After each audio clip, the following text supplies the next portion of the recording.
Hi, and welcome to another exciting episode of the Andre The Beast Crayton Show. Today is going to be a great show, and I'm going to tell you the reason why. It's not all the time that we have to take a big responsibility into our hands, and nothing is more bigger than having to take the responsibility of somebody being diagnosed with cancer, pretty much not given a chance because the cancer becomes so severe that you take matters into your own hands because you believe so cold-heartedly that this person can beat it. Today on the show, we have a young lady that actually went through this type of journey, and I'm grateful that she is coming on to share that story and that journey that she took with someone in her life. Without further ado, I'd like to welcome all the way from Canada. Yeah, it's cold. Canada. The one, the only, the number one fitness instructor in the Canadian area, by the way, Miss Janet Osborne. Janet, welcome to the show. Hello, thank you. Thank you very much. Thanks for having me. No problem. We talked last for a while, and your story is so remarkable that if you probably told a bunch of people, they wouldn't believe it. Let's start out with telling the viewers a little bit about you before we get deep into your journey with recovery in your household. Okay, sure. So I've been in the health and fitness industry for over 30 years, probably 35 years. And I started out in fitness, teaching aerobic classes, and kind of grew from there with the industry. I went into nutrition. I am a registered holistic nutritionist, and kind of grew with the whole fitness nutrition industry, as a personal trainer, teaching all different types of classes. I started teaching anatomy and physiology and nutrition in a college, and have just loved the business of fitness and nutrition and helping people to be the best they can, to be, reach their full potential in their fitness level and leveling up with nutrition, losing weight, gaining muscle, whatever it is they want to do. You're like me. We both have a fitness background, fitness degree. I've been training for many years, professional athlete. We as trainers, we deal with all kind of variations of health when people Yes. come to see us. In your wildest dreams, did you ever think that you will be put in a situation that you have to take your expertise and bring it into your family? Honestly, I thought I was doing that all the way along. Because I have my whole family exercising, everybody eating healthy. And, we were juicing, eating organic, lots of vegetables, lean protein. So, yeah, I thought we were doing all that to prevent ever being in the situation. So it was shocking for me to end up in that situation with my husband. So And I think I didn't mention to you earlier, but it was his second cancer really, diagnosis. Yeah, he had had a cancer 10 years prior. And when he was diagnosed, and of course I have a lot of friends in the industry, it's like that's my circle, I'm sure it's yours too. And friends would say, oh, that's nothing that a good juice fast couldn't take care of. And I just thought, well, we've been doing that, and he right. still got the cancer, so that's not going to be the solution. But he had a throat cancer, went through radiation, chemotherapy, and he got through that. And I really didn't doubt that he wouldn't get through that. But 10 years later, this new diagnosis was the real shocker. So let's go back a minute, Janet. You mentioned that your husband unfortunately had two bouts with cancer. What was your Mhm. husband's lifestyle like before the first one hit, so the people can understand that Yeah. he wasn't not healthy, but what was his health like prior to the first cancer? His health was, his health was good in the sense that he exercised Mm-hmm. regularly, ate healthy, um, that kind of thing. But now with what I know, with what I have learned in this last cancer, Right. we have terrains, like 10 different terrains. Everybody has cancer cells. Only 1 in 1,000 people do not have cancer cells in their body right now. And if you give the cancer cells the terrain to grow in, it's going to grow. So what you want to do is give it an inhospitable environment. So we look at what caused his cancer, and one of the terrains is immune system. And he had a car accident 40 years ago, and he has a severe knee injury that is constantly infected, and it just always oozing pus and infection. So we now with everything I know now, I think that was his weak terrain was immune system, because his immune system was really working so hard on this knee constantly that our immune system is one of our first lines of defense against cancer as well. So when he was diagnosed with this first stage of cancer, what was the stages, and what did you guys do to what expertise did you bring? Because this is the beginning of your journey.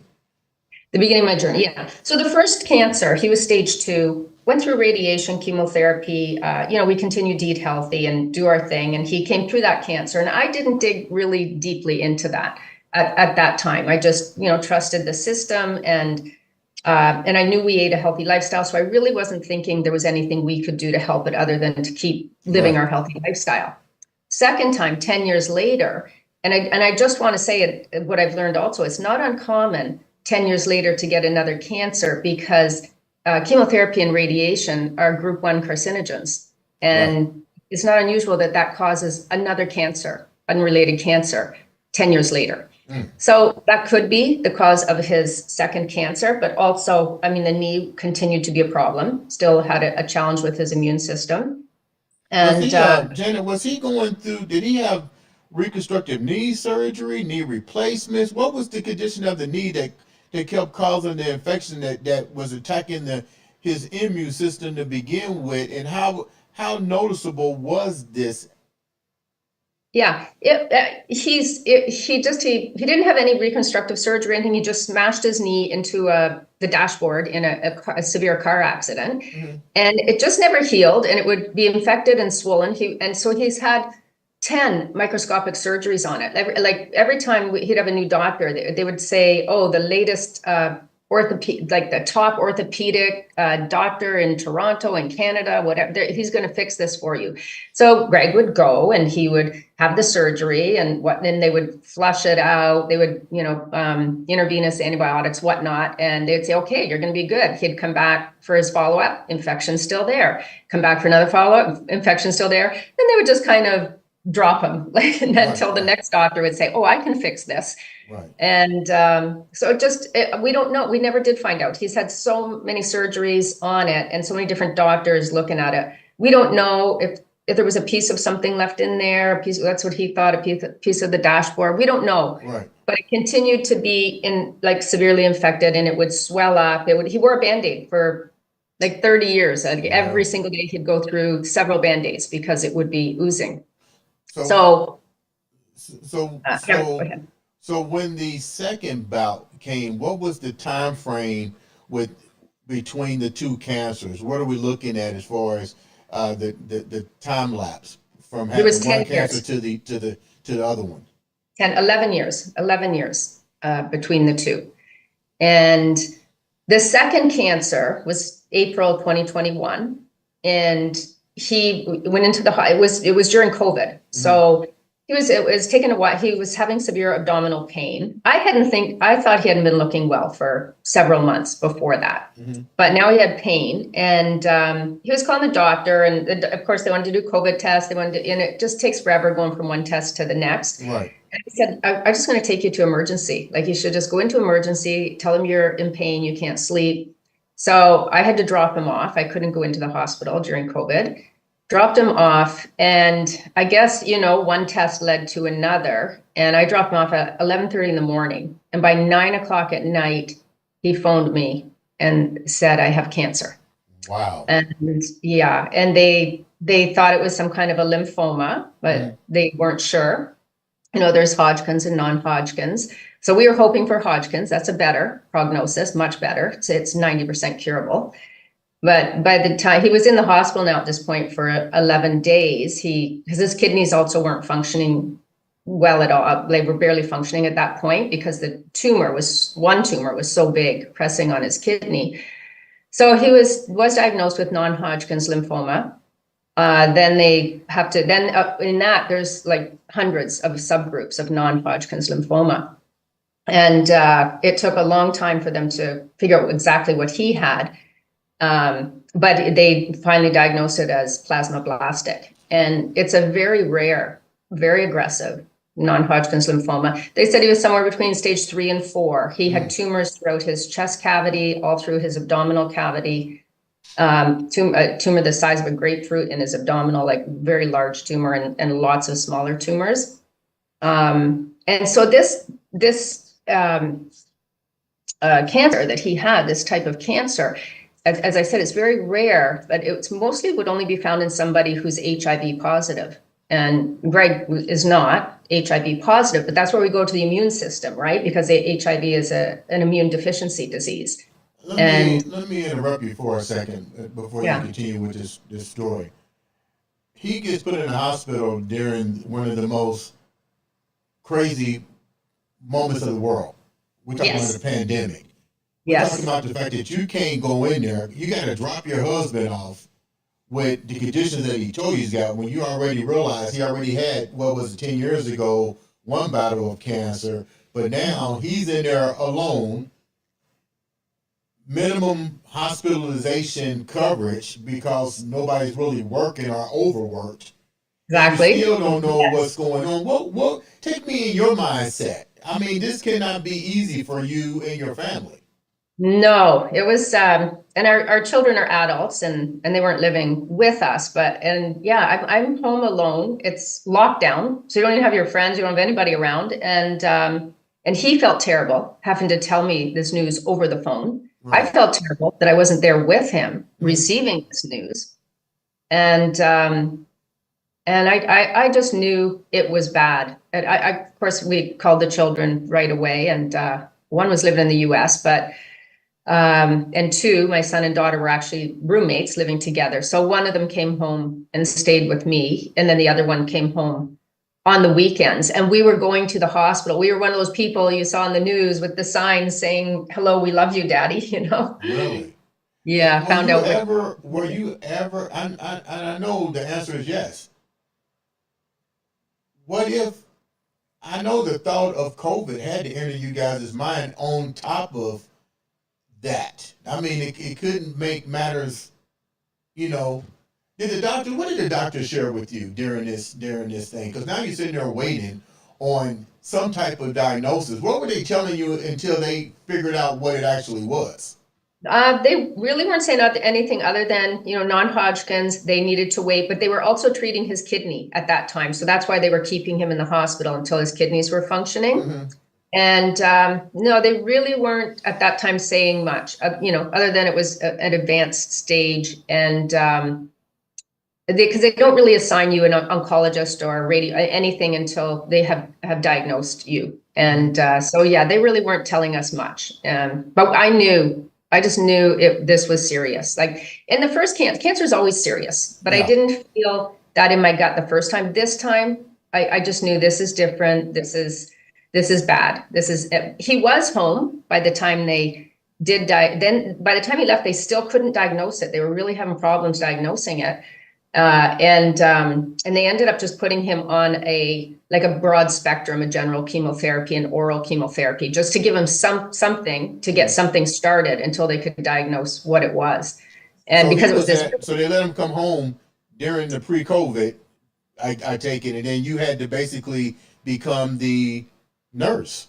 yes, and it was really scary because it was really during that time that there was so much fear around COVID, and because he had cancer, they would, you were thinking, oh my gosh, if he gets COVID, he's just going to die, he's not going to be able to fight it.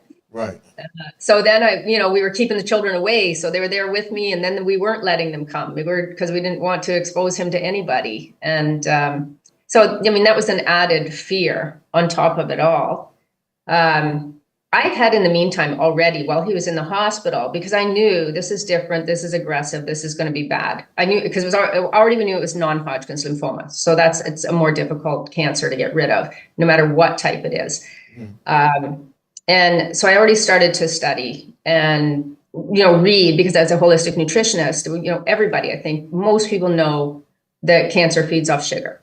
Right. So I said, okay, I'm going to just dive into my books and look into the ketogenic diet and, how, because I think we are going to have to help this along. As I told you the first time, I thought, well, we already eat a healthy diet. We can't do anything. Right. This time I knew we got to do something. I was getting ready to ask, what changed from the first cancer, because you was already eating and doing things correctly. How much more intense did you have to go into with this next stage? This time, and it's exactly what I said to him on the phone is, this is your second time getting cancer. Obviously, you're susceptible. You're going to have to go on a ketogenic diet. So, and we weren't keto, but I thought, okay, we're pulling the plug on the glucose, on the sugar, on the carbs completely. We're not going to feed the cancer. You're very susceptible. So we're changing from just being healthy eaters. Now we're going to be on a metabolic diet. That's explain to the viewers. I didn't mean to cut you off, but this show is about educating as well. And I don't want to educate on the ketos diet because this is your segment. So educate the viewers a little bit of what the ketos diet is and why you implemented this in your regimen with your husband in his cancer survival. Sure. Yeah. So first thing I did was take out my books reading the ketogenic diet, but then I thought, okay, I need to get right into the science here. Mm-hmm. And this is what I didn't know at the time and discovered very shortly when I started researching is Otto Warburg won the Nobel Prize in 1931 for discovering the respiration of a cancer cell, that cancer cells ferment glucose. That's how they survive. And they do that anaerobically without oxygen. And shortly after, there was a lot of research coming out on that. It was very exciting. Shortly after that, chemotherapy came into our world. And I think that Otto Warburg, the Warburg effect, it's still known today as the Warburg effect. That's how the cancer cell survives. It kind of went on the side burner. And then Thomas Seyfried, he's a professor at the Boston University. He's taken over that research. And so it's taken off and is getting a lot of credibility again. A lot of scientists, there's a lot of published now articles on ketogenic diet. Ketogenic diet is a therapeutic diet, medical diet developed for epilepsy, for seizures, right? Mm-hmm. And now people have gone on to study it for cancer. And it started because of the seizure, because it worked on epilepsy. It started with glioblastomas, like a brain cancer, the most severe aggressive cancer. And that's what the ketogenic diet was originally studied for, and now for all cancers. So Warburg discovered that cancer cells ferment glucose and replicate very quickly. So they reprogram our metabolism. Cancer reprograms our metabolism. And that's why one of the first signs you see in people with cancer is they lose weight, because the cancer cells are eating so quickly all of the glucose and fermenting. So you will lose weight initially. That actually happened to my best friend that had stage 4 brain cancer, bodybuilder, and I think within a couple of days after he was diagnosed, his weight just tremendously dropped. Yeah, it was unbelievable. But yes, with that said, and you started to implement this regimen into your husband's cure package, what did you see happen with him? Well, first of all, as soon as because in the meantime, in the middle of my studying, they finally come up with the diagnosis of plasmablastic. And so of course I Googled that. That's what people do, right? And they tell you not to, but I did. And it said that a person will usually live from 3 to 5 months from diagnosis with plasmablastic non-Hodgkin's lymphoma. And so that was very scary, but I really actually had so much faith, and what I read made so much sense to me, because if the cancer cells need glucose to survive, if you pull the plug on the food, you're really hitting the cells, right? Yeah. Our cells cut off the blood supply, basically. Yeah. Exactly. Literally. And our healthy cells can survive on fat and ketones. So when you are in ketosis, you become a fat burner, not a sugar burner, not a glucose burner. And our healthy cells will survive on ketones and fat. cancer cells are not metabolically flexible, so they cannot survive on fat or on ketones. In fact, ketones are toxic to cancer cells. When you So when you I had put your so oh, go yeah. ahead, go ahead, go ahead. So it gave me so much hope and so much faith in what I was doing. And I was just like eating up this information, like researching, and started to take some courses and whatnot. But so the ketones are going to protect your healthy cells. They're going to weaken the cancer cells to the chemotherapy. The keto diet or ketosis actually helps chemotherapy do what it's supposed to do, but also protects your healthy cells from the damages of the chemotherapy and is weakening you've again pulled off the food supply for the cancer cells. So it gives you it increases your odds incredibly. So Although we did tell this. when you start implementing this diet into your husband's treatment, how long did you start seeing a change in his recovery factors? Well, so it's a long journey because he went through chemotherapy. So they gave us the chemotherapy program that he would be on. And it was a dose adjusted. So there's 6 doses of 1 week, and then you'd have 3 weeks off, and then another week, and then 3 weeks off. And they increase it by 20% each time because this cancer, and a lot of cancers, but particularly this one, becomes resistant to chemotherapy. So they want to increase the dose each time. It's a really aggressive treatment, and most people, they said, don't make it through the treatment. It's one of those that if the cancer doesn't kill you, the chemotherapy will. Right. But he went on, so he started the chemotherapy. They were also warning us about how serious his cancer is, and we had hope. And I think they thought we were in denial, that they just wanted to really make sure we knew that this cancer had very bad odds, and the chemotherapy. Most people weren't going to make it through that. So by the 3rd round, he was on his 3rd round of chemotherapy. And the oncologist now, we told him we're on the ketogenic diet. You should always tell your team what you're doing. But a lot of doctors don't really understand diet. So he said, well, it's good to not eat sugar, but you need carbs. Anyway, he really was here nor there with what we were doing with our diet and not really interested.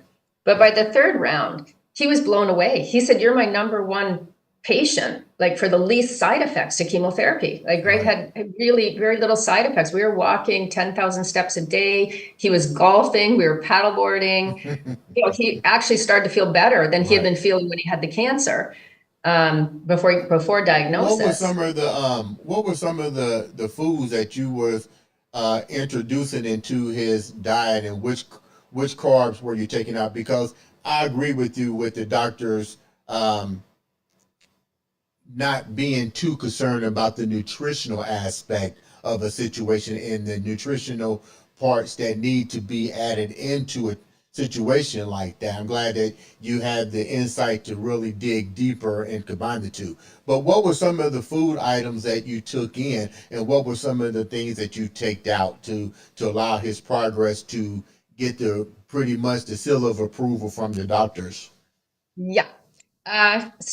We took out most carbohydrates. So you're down to about 5% carbohydrates. Only carbs that he ate were vegetables and low carbohydrate vegetables, leafy greens and asparagus, a lot of cruciferous vegetables. So a lot of low glycemic carbs. Very low glycemic, and high fiber carbs. So we took out potatoes, yams, all grains, of course, sugar, that's obvious. Even fruit we took out. Okay. This is one thing people don't really realize about a therapeutic ketogenic diet is it's not a high protein diet. It's fairly low in protein. You maybe have heard people say, oh, the ketogenic diet's not sustainable.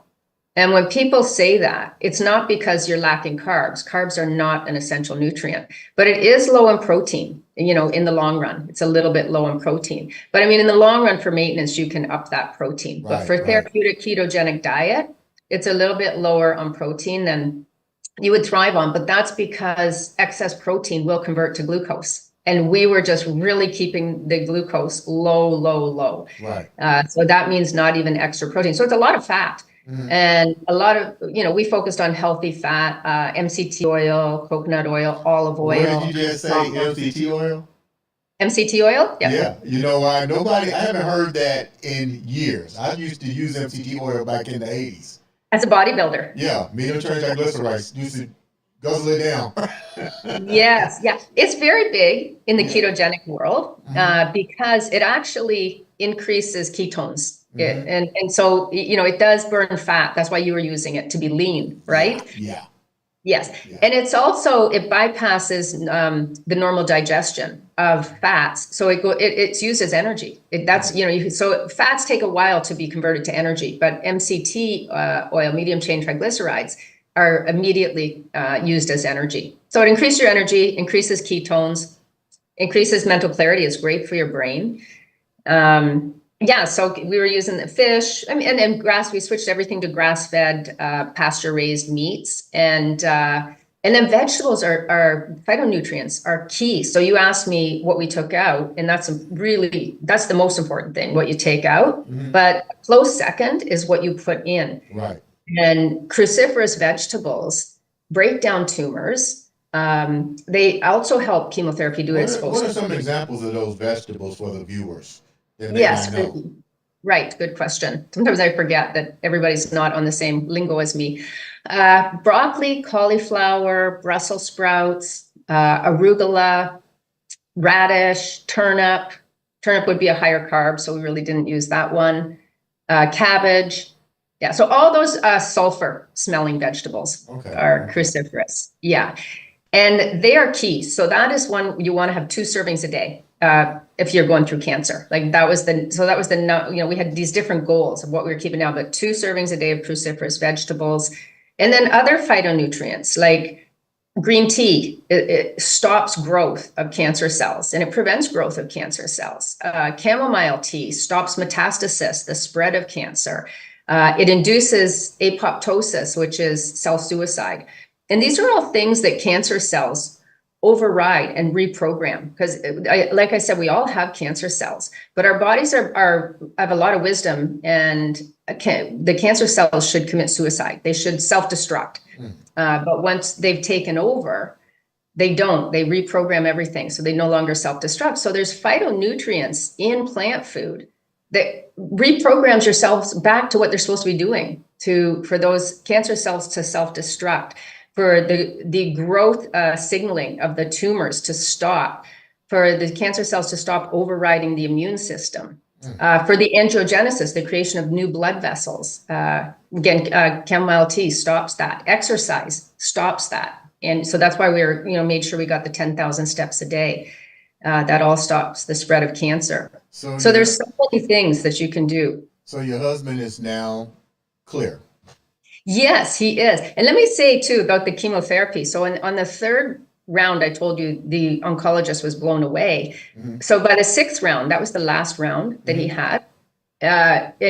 So he would be in the hospital for infusion for a full day. And then he had a PICC line, which is just goes up to the artery near your heart. And you'd walk around with that. You get to go home. You used to have to stay in the hospital, and you'd be getting a drip of chemotherapy for a week.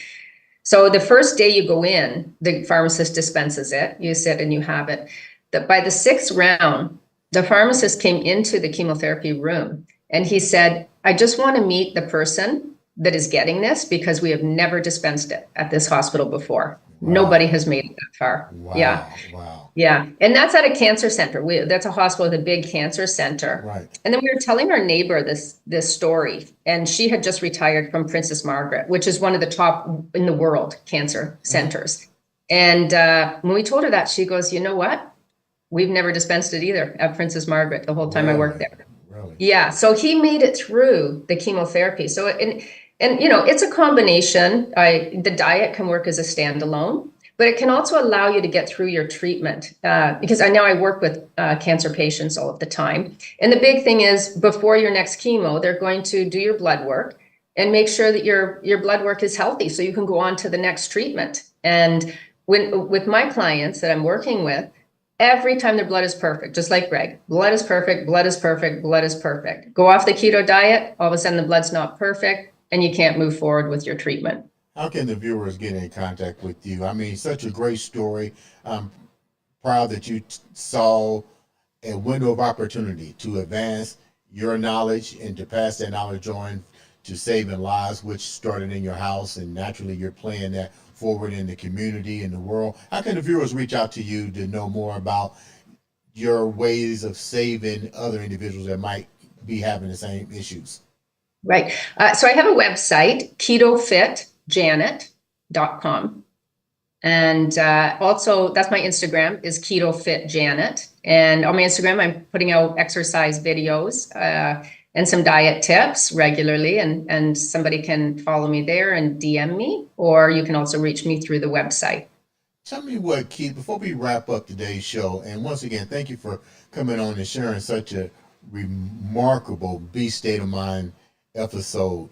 What keeps you going? I mean, you got to deal with people to keep their fitness going. Just went through that with your husband. What leave the viewers with something that keeps you going every day? For me, it's just passion, to have a reason to wake up, have a reason to continue to grow and level up. I mean, if you don't have goals in life, that's when you get depressed. That's when you don't even want to get out of bed. So no matter how old you are, how young you are, how old you are, where you are in life, it's so important to have goals and to just be striving for something. So once I finished, help saving my husband, Yeah. I didn't want to stop. And I'm now doing a master's level course to be a certified oncology nutritionist in metabolic therapy. And I love to have a reason to research. So my reason is to help other people. And that's always been my calling, to help other people. And it gets me out of bed in the morning. Ladies and gentlemen, this has been another exciting episode of the Andre the Beast Crayton Show.